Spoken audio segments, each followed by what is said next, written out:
Oke, sekarang saya juga masuk ke 2 pembahasan ya. Nanti yang pertama itu adalah persyaratan obat berdasarkan Lipinski, yang kedua itu nanti ada persyaratan obat berdasarkan, Gose and Faber ya.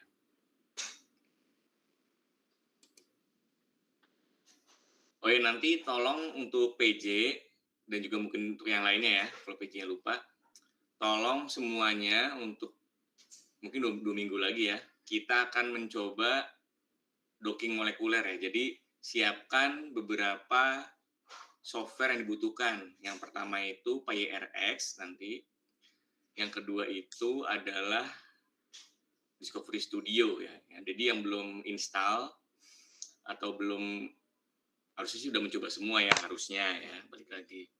Discovery Studio tolong diinstal ya di laptop ataupun komputer masing-masing ya nanti ya. Nanti di minggu depan kita akan coba untuk docking molekuler, jadi tolong perhatikan caranya dan juga bagaimana untuk mendapatkan hasilnya gitu. Jadi diharapkan nanti di akhir itu kita udah bisa docking molekuler secara mandiri ibaratnya ya. Nah, ini adalah beberapa persyaratan obat berdasarkan Lipinski. Ini adalah beberapa diskusinya. Yang pertama itu adalah pendahuluan. Nanti ada aplikasi untuk apa Lipinski itu. Kemudian ada juga limitasi. Limitasi itu berarti keterbatasan, dan juga terakhir adalah kesimpulannya. Nah, jadi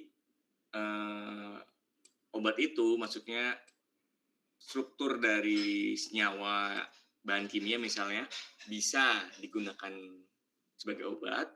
Itu salah satunya adalah ketika dia memenuhi aturan Lipinski. Lipinski ini nama orang ya, yang dikenal oleh namanya itu adalah aturan Lipinski Rule of Five. Jadi ada 5 ya aturannya ya, atau ada 4 lah di situ. Yang pertama itu dari aturan Lipinski, itu berat dari molekulnya itu kurang dari 500 Dalton. Ya. 500 Dalton ini sama dengan MR ya. Jadi MR itu kurang dari 500. Ya. Kemudian yang kedua, dia log P-nya itu kurang dari 5. Ya. Log P itu dia semakin tinggi, maka dia semakin nonpolar atau lebih larut dalam lemak atau dalam pelarut nonpolar berarti. Kemudian yang ketiga, dia ikatan hidrogen donornya itu kurang dari 5. Ikatan hidrogen donor maksudnya di sini atom nitrogen atau oksigen dengan atom hidrogen ya. Kemudian yang keempat, dia ikatan hidrogen akseptornya itu kurang dari 10. Ya, berarti atom nitrogen ataupun oksigen. Nah, ini ada beberapa penelitian yang sudah dikumpulkan ya.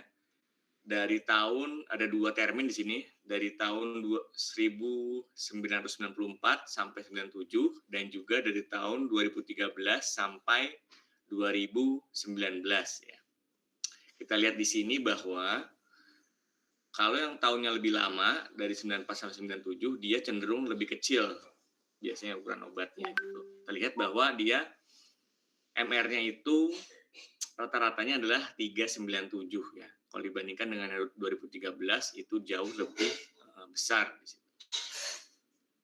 Kemudian dari hasil log P-nya itu juga jauh lebih kecil yang obat-obat yang lama gitu ya, dibandingkan obat-obat yang baru. Dan juga dari hidrogen bond akseptor dan hidrogen bond donor itu jauh lebih kecil ya, dibandingkan tahun-tahun yang lebih baru di situ.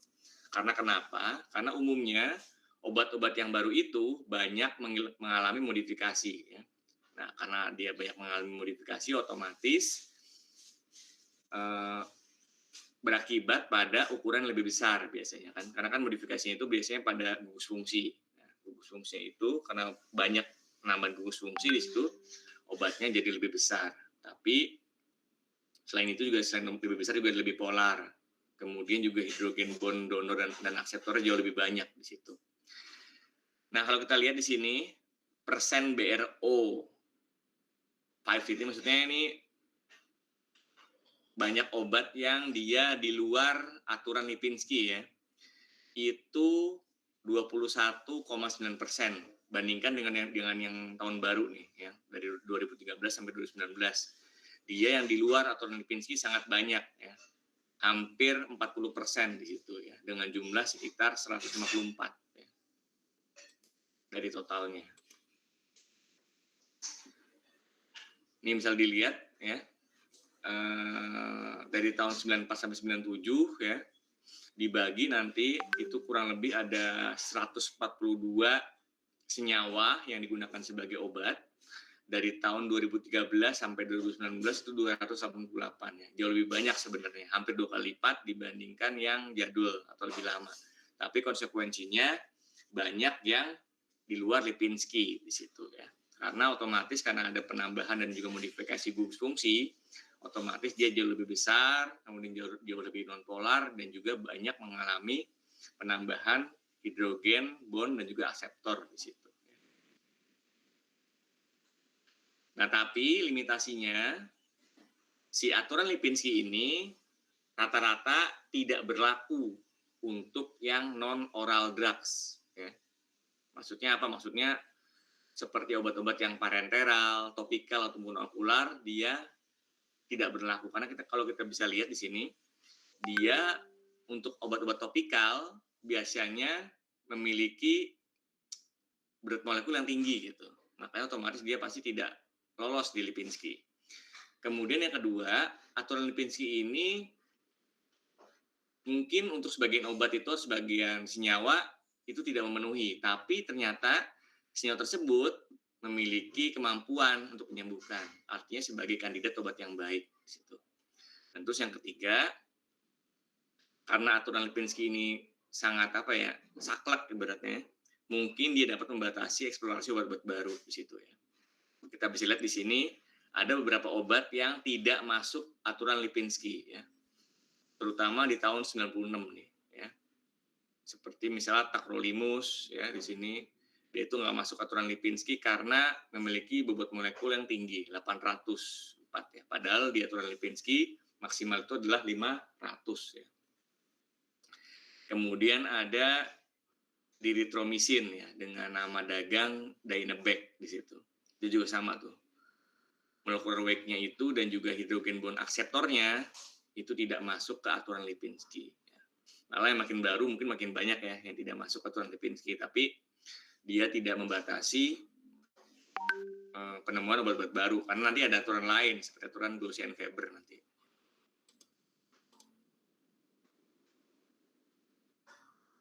Nah, jadi walaupun aturan Lipinski ini dia terbatas pada obat oral ya atau obat yang melalui oral misalnya, namun pendekatan direct likeness ya yang menggabungkan aturan Lipinski dengan aturan lain itu dapat meningkatkan pengembangan obat. Jadi aturan Lipinski ini tidak saklek digunakan untuk kecenderungan suatu senyawa itu dapat berlaku sebagai obat atau tidak. Tapi ada namanya aturan pendekatan namanya drug likeness ya. Gitu. Apakah si obat ini atau senyawa ini bisa berlaku sebagai obat atau tidak gitu. Tadi juga sudah dibahas bahwa kecenderungannya dari tahun ke tahun ya dia untuk molekul MR-nya jauh lebih tinggi ya, gitu, yang lebih baru nih. Dan juga untuk LOP, kemudian hidrogen donor dan akseptor juga jauh lebih banyak yang makin baru gitu. Karena ya otomatis karena ada penambahan gugus tadi, obatnya lebih besar strukturnya ya. Gitu. Oke, untuk yang aturan Lipinski ada pertanyaan sampai sini? Atau kita lanjut ke aturan yang baru nih nanti.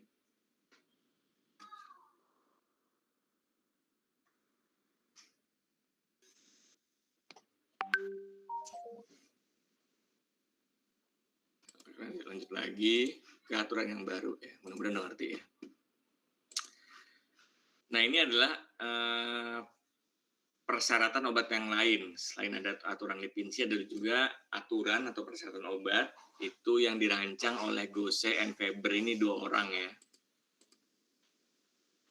Ini beberapa aturannya atau beberapa persyaratan obatnya, ada 3 yang utama, yaitu adalah refraktivitas molar, kemudian ada rotatable bonds, dan terakhir adalah polar surface area yang disingkat PSA ya di sini ya.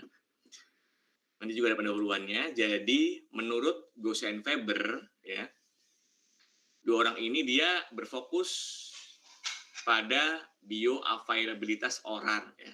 Artinya ketersediaan hayati suatu obat dalam tubuh yang dikonsumsi secara oral ya. Untuk Gose dia mirip dengan si Lipinski. Dia berfokus pada berat molekul, log P ya. Kemudian yang berbeda di sini nih, molar refractivity dan juga jumlah atom. Sedangkan untuk Weber, dia berfokus pada polar surface area atau disingkat PSA dan juga rotatable bonds ya. Yang kita lihat itu apa semua ya. Nah, menurut Gose, suatu senyawa ataupun molekul bisa berlaku sebagai obat kalau dia memenuhi 4 kriteria ini. Yang pertama, berat molekulnya itu dari 160 sampai 480, ini mirip dengan si Lipinski ya, kalau kita lihat ya. Kemudian untuk log P-nya untuk yang Gose ini jauh lebih lunak lah ya. Dia mulai dari 0,4 sampai 5,6. Jadi agak nambah sedikit lah dibandingkan yang Lipinski yang maksimal itu dia harus kurang dari 5 ya log P-nya. Kemudian untuk refraktivitas molarnya ya, dia itu berkisar 40 sampai 130. Kemudian untuk jumlah atomnya dia berkisar 20 sampai 70. Nah, itu aturan dari Gose. Kalau dari aturan Weber itu ada 2 yang utama. Yang pertama adalah polar surface area. Dia itu harus kurang dari 140 angstrom kuadrat ya. Jadi di sini satuannya angstrom kuadrat ya. Karena apa namanya? Dari atom gitu. Ukuran atom. Kemudian untuk yang rotatable bonds-nya dia itu harus kurang dari 10. Nah, kita lihat itu apa masing-masing ya, terutama yang molar refraktivitas molar, kemudian PSA dan juga rotatable bonds itu apa. Kalau yang berat molekul, log P dan juga jumlah atom sudah jelas ya harusnya di Lipinski. Yang pertama, apa itu molar refractivity atau refraktivitas molar? Itu adalah suatu sifat fisikokimia suatu zat yang menunjukkan hubungan antara indeks bias yang pertama ya, kemudian massa jenis dan juga berat molekul di situ. Ya. Nah, rumus atau persamaan dari refraktivitas molar atau namanya RM namanya itu dapat dicari dengan menggunakan rumus atau persamaan Lorentz-Lorentz. Ini persamaannya RM sama dengan N kuadrat dikurang 1 dibagi N kuadrat ditambah 2 dikali M dikali ini mu ya atau P gitu. Di mana RM itu adalah refraktivitas molar, kemudian N itu adalah indeks bias, M adalah berat molekul, dan rho itu adalah massa jenis di situ ya. Jadi tadi dia harusnya kalau untuk yang struktur-struktur yang bagus atau dapat digunakan sebagai obat, dia refraktivitas molar itu berkisar antara 40 sampai maksimal 130 di situ. Nah, kemudian yang kedua yang istilahnya mungkin kalian belum tahu adalah rotatable bonds ya. Dia itu merupakan jumlah ikatan konvalen tunggal ya, dengan persyaratan merupakan non-ring bond, non-terminal dan juga non-hydrogen bond di sini ya. Nah, dalam persyaratan umum obat, molekul dengan 10 ya maksimal 10 karena ya di syarat yang dari si Gose and Weber atau lebih sedikit rotatable bonds-nya, dia memiliki bioavailabilitas oral lebih baik dibandingkan senyawa ataupun molekul yang banyak atau lebih dari 10 di situ. Ya. Di sini misalnya nih ada suatu senyawa, dia punya berapa rotatable bonds nih? 1, 2, 3, 4, 5, 6, 7. Artinya dia kurang dari 10 ya. Di situ. Ini juga sama di sini ya.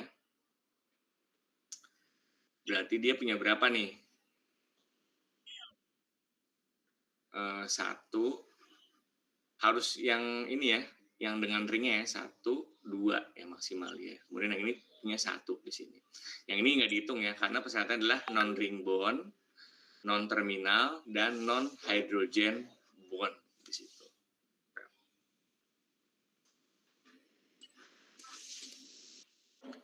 Nah, kemudian istilah yang terakhir itu adalah namanya polar surface area, yang disingkat adalah PSA.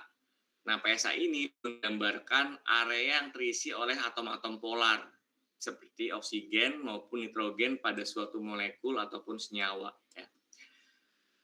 Nah, PSA yang lebih rendah, berarti dia kurang dari 140 angstrom kuadrat, dia umumnya memiliki absorpsi oral dan kemampuan permeabilitas yang lebih baik untuk masuk ke dalam sel ya, dan juga menempel pada reseptor.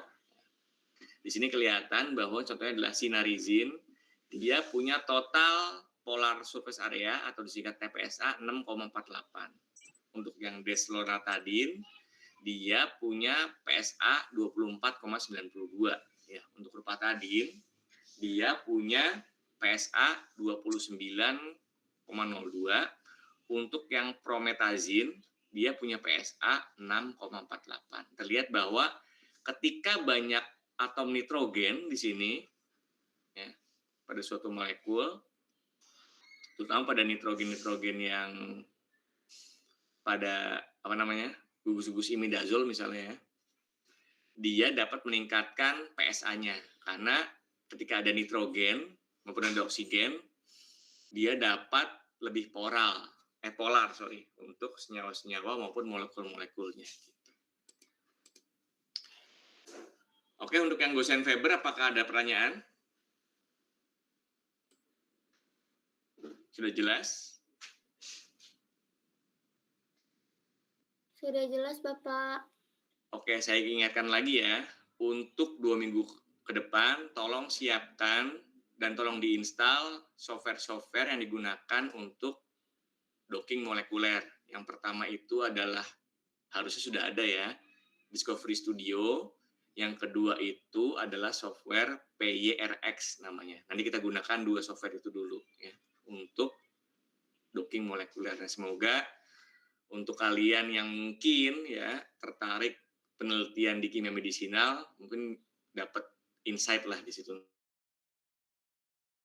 Baik, kalau sudah tidak ada pertanyaan lagi, mungkin untuk materinya saya akhiri dulu ya. Kurang lebihnya saya mohon maaf. Wabillahi taufiq wa hidayah. Wassalamualaikum warahmatullahi wabarakatuh. Saya izin live ya. Waalaikumsalam warahmatullahi wabarakatuh. Bapak.